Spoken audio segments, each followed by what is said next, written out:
اعوذ باللہ من الشیطان الرجیم بسم اللہ الرحمن الرحیم ولو اننا نزلنا الیہم الملائکہ وکلمہم الموتى وحشرنا علیہم کل شیء قبلا ما كانوا لیؤمنوا الا ان یشاء اللہ ولکن اکثرہم یجہلون۔ 8ویں پارے کے آغاز میں اللہ تعالیٰ فرماتے ہیں کہ یہ جو مکے والے ہیں مشرکین، یہ آپ سے مختلف معجزات کے ظاہر ہونے کا مطالبہ کرتے ہیں، کہ نشانیاں مانگتے ہیں کہ اللہ تعالیٰ یہ کر دے وہ کر دے ہم پھر ایمان لائیں گے۔ اللہ تعالیٰ فرماتے ہیں کہ اگر ہم ان کی طرف فرشتے بھی نازل کر دیں اور مردے اٹھ کر ان کے ساتھ گفتگو شروع کر دیں، بولنا شروع کر دیں، کلام کریں، اور ہم ہر چیز موجودات جو ہیں وہ ان کے سامنے لا کر اکٹھی کر دیں، یہ پھر بھی ایمان نہیں لائیں گے۔ یہ صرف اور صرف ان کے بہانے ہیں، ہیلے ہیں۔ ایمان نہ لانے کے لیے یہ طرح طرح کے بہانے کر رہے ہیں اور کوئی بات نہیں، وگرنہ اللہ تعالیٰ نے نشانیوں میں کوئی کمی نہیں چھوڑی، نشانیاں تو پہلے بھی بہت زیادہ ہیں۔ اس کے بعد فرمایا فَكُلُوا مِمَّا ذُكِرَ اسْمُ اللَّهِ عَلَيْهِ إِن كُنتُم بِآيَاتِهِ مُؤْمِنِينَ۔ ہاں، جن چیزوں پر اللہ تعالیٰ کا نام ذکر کیا جائے ان کو کھاؤ اگر تم اس کی آیات کے ساتھ ایمان رکھنے والے ہو۔ مشرکین مکہ نے کئی چیزوں کو خود ہی حلال کر دیا تھا اور کئی چیزوں کو خود ہی حرام کر دیا تھا، اور کچھ چیزوں کو اپنے بتوں کے نام پر، اپنے آستانوں کے نام پر وقف کر دیا اور کہا کہ یہ مردوں کے لیے حلال، یہ عورتوں کے لیے حلال، یہ مردوں کے لیے حرام، یہ عورتوں کے لیے حرام۔ اپنی طرف سے خود ہی انہوں نے ایسی تقسیم کر رکھی تھی۔ اللہ تعالیٰ نے اس کی مذمت کی اور فرمایا کہ تمہیں یہ اختیار کس نے دیا ہے؟ اللہ تعالیٰ نے جس کو حلال کیا ہے وہ حلال ہے، جس کو حرام کیا ہے وہ حرام ہے، تمہارے پاس یہ حلال اور حرام کا اختیار نہیں۔ اور پھر اللہ تعالیٰ فرماتے ہیں کہ جب ان کے پاس کوئی نشانی آتی ہے تو وہ کہتے ہیں ہم ایمان نہیں لائیں گے حتیٰ کہ ہمیں بھی اسی طرح کی نشانیاں دی جائیں جس طرح اللہ کے رسولوں کو دی گئی۔ جس طرح رسولوں پر وحی نازل ہوئی اس طرح ہم پر فرشتہ آئے، وحی لے کر آئے، ہم تب مانیں گے۔ اللہ تعالیٰ فرماتے ہیں یہ ان کو کس نے اختیار دیا کہ ایسی بات کرے؟ کیا اللہ نے ان سے پوچھ کر کسی کو نبی بنانا ہے؟ اللہ جس کو چاہے اس کو نبوت عطا کر دے، یہ اللہ کی مرضی ہے۔ اللہ کو جو پسند ہے، جس کو اللہ نے چن لیا، یہ اللہ کی مرضی ہے۔ اللہ ان سے پوچھ کر نہیں کرے گا کہ اللہ نے نبی کس کو بنانا ہے، یہ ان کی باتیں ہیں، ادھر ادھر کی یہ کرتے رہتے ہیں۔ اس کے بعد فرمایا یا معشر الجن والانس الم یأتکم رسل منکم یقصون علیکم آیاتی وینذرونکم لقاء یومکم ھذا قالوا شہدنا علی انفسنا وغرتہم الحیاۃ الدنیا۔ اے جنوں اور انسانوں کی جماعت، اللہ تعالیٰ قیامت کے دن پوچھیں گے کیا تمہارے پاس رسول نہیں آئے تھے جو میری آیات بیان کرتے تھے، تمہیں آج کے دن کی ملاقات سے ڈراتے تھے؟ یہ اپنے خلاف خود ہی اس دن گواہی دیں گے اور ان کے پاس کوئی بہانہ نہیں ہوگا۔ دنیا کی زندگی نے ان کو دھوکے میں ڈال دیا اور یہ دنیا میں دھوکے میں پڑے رہے۔ اس کے بعد اللہ تعالیٰ فرماتے ہیں کہ کچھ کھیتی اور کچھ چوپایوں کو انہوں نے خود ہی اللہ کے لیے خاص کر دیا ہے اور کچھ کو اپنے بتوں کے نام، اپنے آستانوں کے نام کے لیے وقف کر دیا ہے۔ کہتے ہیں یہ جو ہماری کھیتی کا حصہ ہے نا، مثال کے طور پر 20 من گندم نکلی، 10 من تو ہماری ہے، 5 من اللہ کے نام کی ہے، 5 من یہ ہمارے بتوں کے نام کی ہے۔ یہ خود بھی تقسیم کر دیا کرتے تھے۔ جس طرح آج کل لوگ کہتے ہیں فلاں دن یہ دودھ جو ہے یہ فلاں مزار فلاں آستانے پر لے کر جانا ہے، یہ اگر نہ لے کر گئے ہماری بھینسیں جو ہیں وہ دودھ کی بجائے ان سے خون آنا شروع ہو جائے گا، بھینسیں مر جائیں گی، طرح طرح کے بہانے بناتے ہیں۔ اسی طرح مشرکین مکہ نے تقسیم کی ہوئی تھی۔ پھر اگر فصل کم ہو گئی، مثال کے طور پر فصل 18 من ہو گئی 20 من کی بجائے، کہتے ہیں اللہ کے پاس تو بڑا کچھ ہے، اللہ کا حصہ کم ہو سکتا ہے، یہ ہمارے معبودوں کا حصہ کم نہیں کرنا، ان کا پورا ہونا چاہیے۔ حالانکہ وہ حرام ہے اللہ کے علاوہ کسی اور کے نام کا دینا، یہ تو جائز ہی نہیں ہے۔ اللہ کے نام کا دو، تمہیں کس نے کہا ہے کہ تم یہ کام کرو؟ اللہ تعالیٰ اس کے بعد فرماتے ہیں کہ جو کھیتی ہے نا، جب پیدا ہو، اللہ نے تمہارے لیے طرح طرح کی کھیتیاں پیدا کی ہیں، انگور پیدا کیے، زیتون، انار، اور کئی قسم کے پھل، ان پھلوں کو کھاؤ اور پھر ان کا حصہ جو عشر اللہ نے مقرر کیا وہ اللہ کے حق، اللہ کا حصہ اللہ کی راہ میں دو، اور فضول خرچی نہ کرو، حد سے نہ بڑھو۔ اللہ تعالیٰ فضول خرچی کرنے والوں کو، حد سے بڑھنے والوں کو پسند نہیں کرتا۔ اس کے بعد اللہ تعالیٰ نے ان 8 جانوروں کی تفصیل بیان کی ہے۔ اونٹ اور اونٹنی 2 ہو گئے، گائے اور بیل 4، اور بکرا اور بکری 6، اور بھیڑ اور اسی طرح دمبا، یا بھیڑ ہو گئی اور دمبا، یعنی یہ ٹوٹل 4 قسمیں ہو گئی، اور نر اور مادہ ملائیں تو 8 جانور بن گئے۔ تو بھیڑ، چھترا اور دمبا یہ ایک ہی ہیں۔ تو ان چیزوں کا ذکر اللہ نے کیا کہ یہ ساری چیزیں اللہ نے حلال کی ہیں۔ کس نے ان کو حرام کیا؟ تم اپنی مرضی سے اللہ پر جھوٹ باندھتے ہو، اللہ پر خود ہی بہتان لگا دیتے ہو۔ یہ حلال ہیں، حلال ہیں۔ ہاں، جن کو اللہ نے حرام کیا ہے وہ کون سے ہیں؟ فرمایا وہ مردار ہے، وہ بہتا ہوا خون ہے، جانور کو ذبح کرو۔ خنزیر کا گوشت ہے، یا اللہ کے علاوہ کسی اور کے نام کے لیے جو دے دیتے ہو وہ اللہ نے حرام کیا ہے۔ حرام کو حلال کر لیتے ہو اور حلال کو تم حرام کر لیتے ہو، یہ تمہاری تقسیم درست نہیں ہے۔ ہاں آؤ میں تمہیں پڑھ کر سناتا ہوں کہ اللہ نے تم پر حرام کیا ہے، یعنی ان چیزوں کی مخالفت تم پر حرام ہے۔ وہ کیا ہے؟ اللہ تشرکو بہی شیئا، اللہ کے ساتھ کسی کو شریک نہ بناؤ، اللہ کے ساتھ کسی کو شریک بنانا یہ حرام ہے۔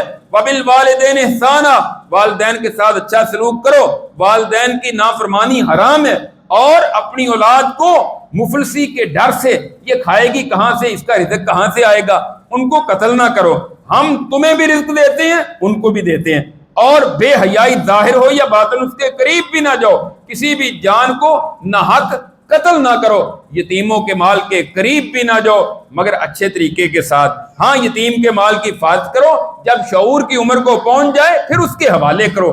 یہ نہیں کہ 10 سال کا بچہ اس کے جائیداد اس کے حوالے کر دو، اس کو سمجھ شعور نہیں ہے، وہ سارا اڑا جائے گا، ضائع کر دے گا، اس طرح نہ کرو۔ اور ماپ اور تول پورا کرو، ڈنڈی نہیں مارنا، کم نہیں دینا۔ پیسے پورے لیتے ہو تو کم کیوں دیتے ہو؟ اور جب بات کرو فَعْدِلُوا وَلَوْ كَانَ ذَا قُرْبَىٰ، تو عدل والی بات کرو، انصاف والی، اللہ کے وعدوں کی پاسداری کرو۔ وَأَنَّ هَذَا صِرَاطِي مُسْتَقِيمًا فَاتَّبِعُوهُ، ہاں یہ ہے میرا سیدھا راستہ، اس کی اتباع کرو۔ وَلَا تَتَّبِعُوا السُّبُلَ فَتَفَرَّقَ بِكُمْ عَنْ سَبِيلِهِ، دوسرے راستوں کی پیروی نہ کرو وگرنہ سیدھے راستے سے بھٹک جاؤ گے، دور چلے جاؤ گے۔ اللہ کا جو سیدھا راستہ بتایا ہوا ہے اسی راستے پر چلو۔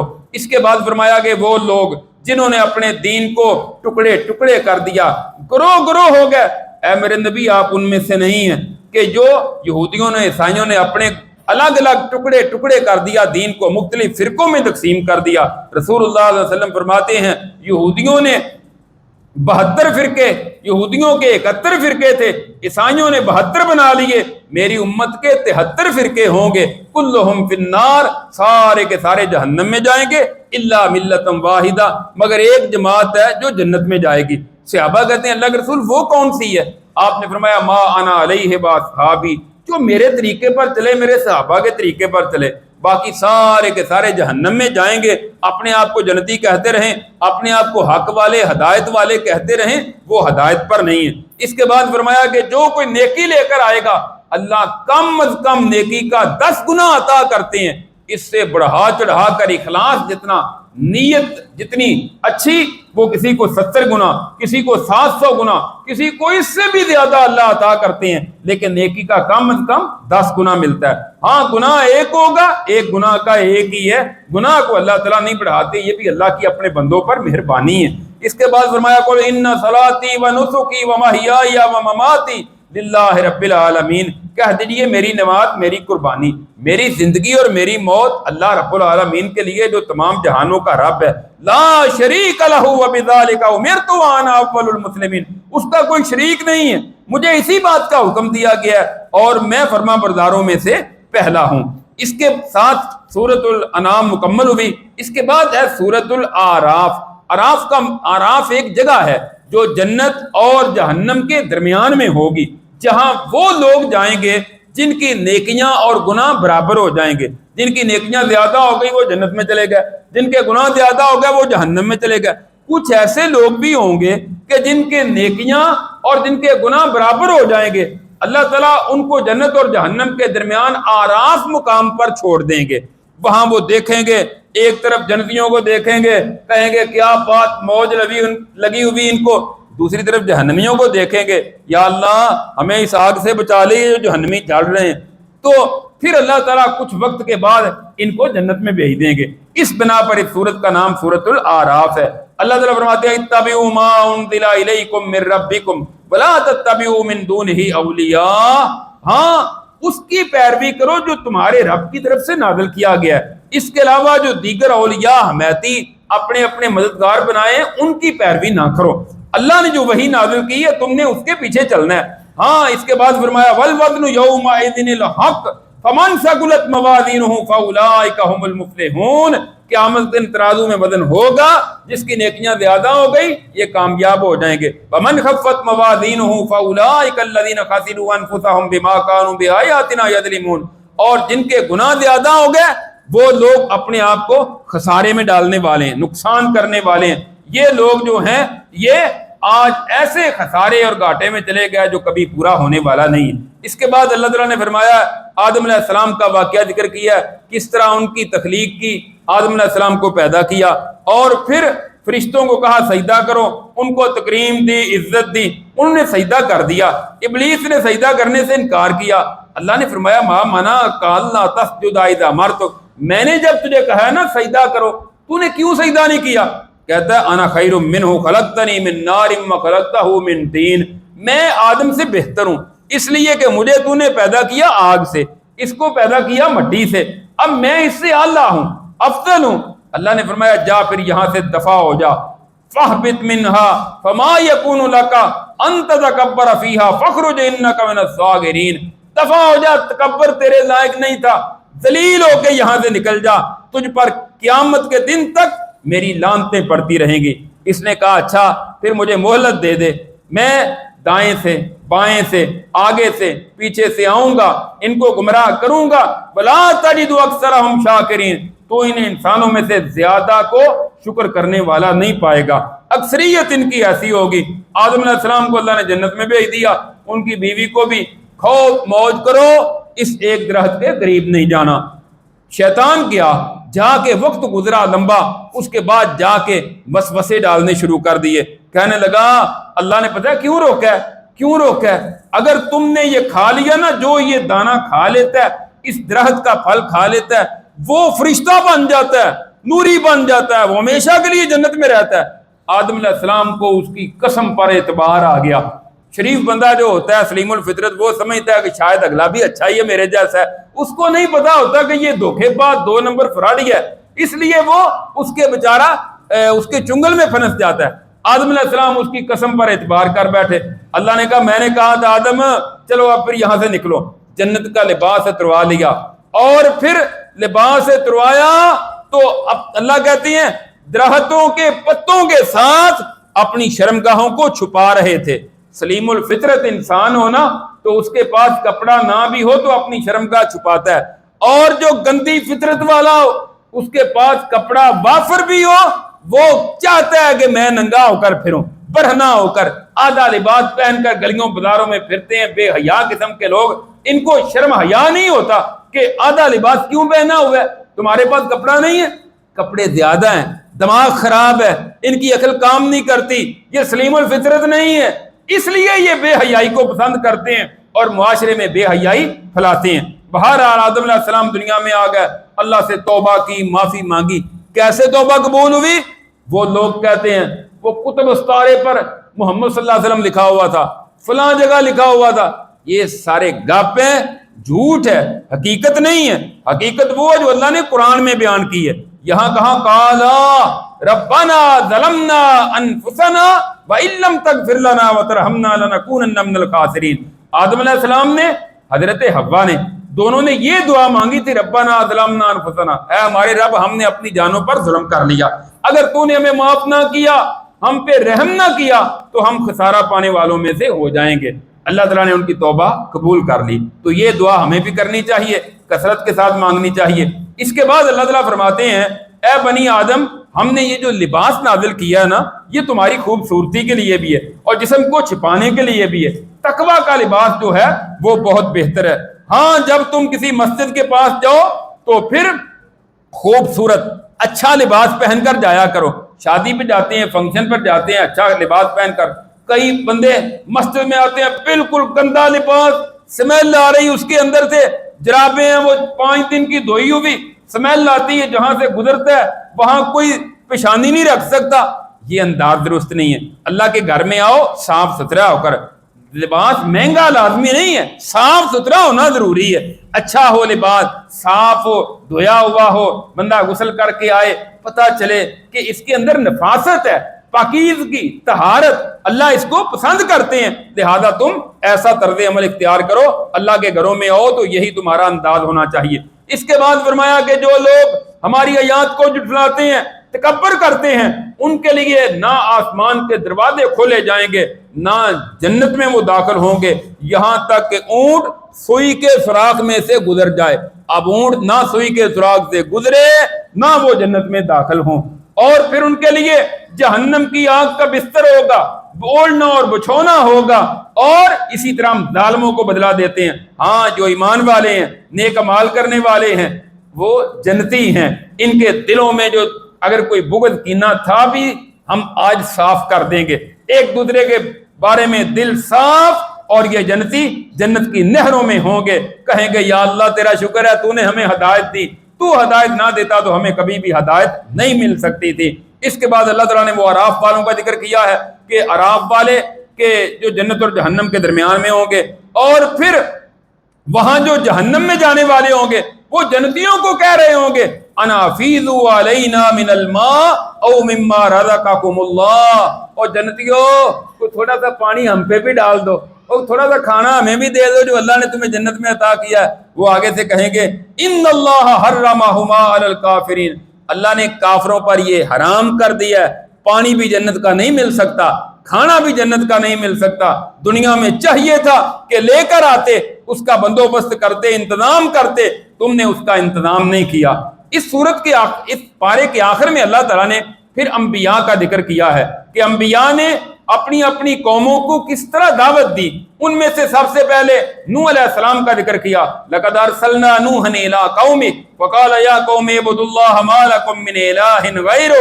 اللہ فرماتے ہیں نوح علیہ السلام کو ان کی قوم کی طرف بھیجا, انہوں نے جا کر دعوت یہ دی, اے میری قوم اعبدوا اللہ, ایک اللہ کی عبادت کرو. ما لکم من الہ غیرہ, اللہ کے سوا تمہارا کوئی الہ نہیں ہے. تمہارا کو حاجت روا, مشکل کشا, داتا, گنج بخش, غوث اعظم, کرنی والا, دستگیر, لاجپال, اللہ کے سوا کوئی اور نہیں ہے. نوح علیہ السلام نے اپنی قوم کو اس بات کی دعوت دی. قوم نے نہیں مانا, کہا اس کو کیا ہو گیا, نعوذ باللہ یہ پتہ نہیں کیسی باتیں کرتا ہے, ہمارے باپ دادا سارے ایسے ہی تھے. اللہ نے پھر عذاب بھیجا اور پانی کے اندر اللہ نے پوری قوم کو غرق کر دیا, سوائے اہل ایمان کو, ان کو اللہ نے کشتی کے اندر بچا لیا. اس کے بعد اللہ تعالیٰ فرماتے ہیں قوم عاد کی طرف ان کے بھائی کو ہود علیہ السلام کو بھیجا, اور اس نے بھی یہی دعوت دی, اے میری قوم اعبدوا اللہ ما لکم من الہ غیرہ, ایک اللہ کی بات کرو, اللہ کے ساتھ کسی دوسرے کو شریک نہ کرو. انہوں نے کہا ہم تو تجھے جھوٹا سمجھتے ہیں. کہا میں جھوٹا نہیں ہوں, اور میں تو رب العالمین کی طرف سے رسول بن کر آیا ہوں. اس قوم نے بھی اپنے رسول کی بات کو نہیں مانا, اللہ نے اس قوم کو بھی پھر ہلاک کر کے رکھ دیا, ان کو تباہ و برباد کر دیا. اس کے بعد اللہ تعالیٰ کہتے ہیں قوم سمود کی طرف ان کے بھائی صالح علیہ السلام کو بھیجا, اور انہوں نے بھی یہی دعوت دی, اے میری قوم ایک اللہ کی بات کرو, اللہ کے ساتھ کسی اور کو شریک نہ کرو. کہنے لگے کوئی نشانی دکھا. نشانی کیا چاہیے, نشانیاں تو بہت ہیں. نہیں, پہاڑوں کے اندر سے اونٹنی نکل کر آئے پھر ہم مانیں کہ واقعہ اللہ کا نبی ہے. حضرت صالح علیہ السلام نے اللہ سے درخواست کی, اللہ نے اونٹنی بھی بھیج دی. کہا بھئی اس اونٹنی کو تم نے نقصان نہیں دینا, دیکھو کتنے کتنے بڑے محلات تمہارے بنے ہوئے, پتھروں کے اندر تم پتھروں کو کریت کر, آج بھی سعودیہ سے مدینہ سے تقریباً 400 کلومیٹر کے فاصلے پر میں نے جا کے وہ علاقہ دیکھا, وزٹ کیا کہ جہاں بڑے بڑے بلند و بالا پہاڑ ہیں, ان کے اندر بڑے خوبصورت انہوں نے کریت کر گھر بنائے ہوئے ہیں. آج بھی صالح علیہ السلام جو کئی ہزار سال پہلے ہلاک ہو چکی, ان کے وہ مکانات موجود ہیں. رسول اللہ علیہ وسلم بھی تبوک جاتے ہوئے وہاں سے گزرے, اور آپ رو رہے تھے کہ اس قوم کا کیا حال ہوا, انہوں نے اللہ کو اللہ کو جھٹلا دیا، اللہ کے نبی کو جھٹلا دیا، پھر اللہ نے اس قوم کو بھی ہلاک کر دیا، یہ قوم بھی ہلاک ہوگی۔ اس کے بعد حضرت لوط علیہ السلام کا تذکرہ کیا کہ ان کو نبی بنا کر بھیجا، اور لوط علیہ السلام نے بھی اپنی قوم کو دعوت دی اور کہا یہ بے حیائی، ہم جنس پرستی ہے جو ہے نا، اس سے باز آ جاؤ۔ ان کی قوم کے اندر بے حیائی کی یہ قسم پائی جاتی تھی، اس سے باز نہیں آتے تھے۔ اللہ تعالیٰ نے پھر ان کو بھی ہلاک کر دیا، اوپر سے پتھروں کی بارش برسائی، یہ قوم بھی ہلاک ہو گئی۔ مدین میں شعیب علیہ السلام کو بھیجا مدین والوں کی طرف، انہوں نے بھی آ کر یہی دعوت دی، اور ساتھ اس قوم کے اندر یہ خرابی تھی، کم تولتے تھے، ناپ تول میں کمی کرتے تھے، ڈنڈی مارتے تھے۔ قوم کو سمجھایا، قوم بات نہیں آئی، الٹا شعیب علیہ السلام کو کہہ دیا شعیب تمہاری باتیں ہمیں سمجھ نہیں آتی۔ اس کی مزید تفصیل 9ویں پارے کے اندر اللہ تعالیٰ نے آگے ذکر کی ہے، جس کا کل درس میں ذکر ہوگا۔ اللہ رب العزت سے دعا ہے اللہ تعالیٰ ہمیں کتاب و سنت پر عمل کرنے کی توفیق عطا فرمائے۔ آخر دعوانا الحمدللہ رب العالمین۔